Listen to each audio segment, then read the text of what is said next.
first Tuesday in November is about one thing and one thing only. It is, of course, Emirates Melbourne Cup Day. And here in Dubai, the Australian community is making sure they celebrate what is, of course, a public holiday for a lot of Australia. This is the Australian Business Council's annual Melbourne Cup Breakfast. They're here to watch the race and celebrate in true Aussie style.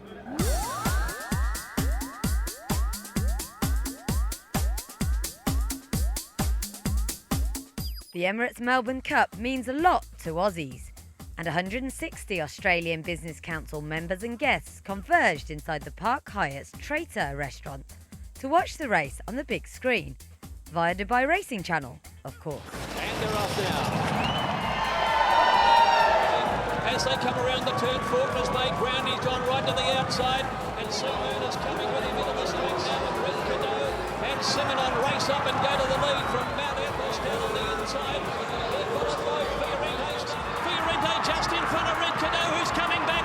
Fiorente by a neck, Oliver's lifting him, and Fiorente won the Melbourne Cup for Gay.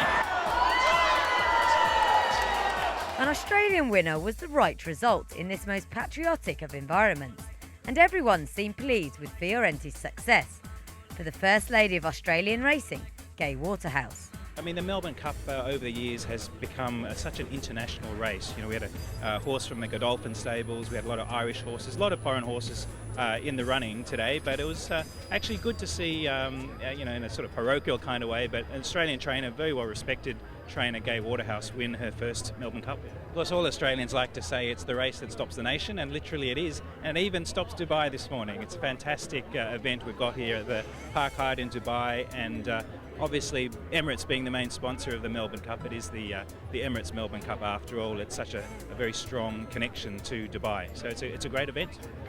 Cup Day is an unofficial holiday throughout most of Australia, and celebrating the event comes as second nature to most Aussies, whether racing fans or not.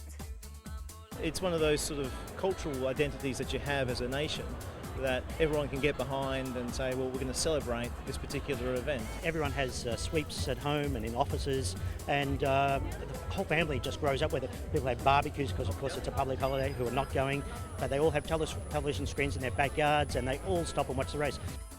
Second only to the horses in terms of importance on Cup Day is fashion, and Dubai's Aussie ladies got up at the crack of dawn to ensure they look picture perfect for Cup morning. Well, I think some of the ladies were saying they've been up since like 4 a.m. Adjusting their frocks and doing the makeup, but it's worked very well, I must say. With valuable prizes on offer from Bloomingdale's and Damani, the Fashions on the Field competition was a tough one to win, with plenty of different styles for the judging panel to ponder. The best hat competition was a closely fought affair, but in the end monochrome won the day, and a beautiful Damani necklace too. The most creative hat, meanwhile, was no contest, with one lady taking her inspiration from the Flemington turf. In the Best Dressed Women's competition, it was a floral ensemble which impressed the judges, while the Best Dressed Gent promised to present his Bloomingdale vouchers to his wife. At the end of a long morning, there was still plenty left to celebrate, and, thanks to Waterhouse and Fiorente, this is one Melbourne Cup which will live long in the memory.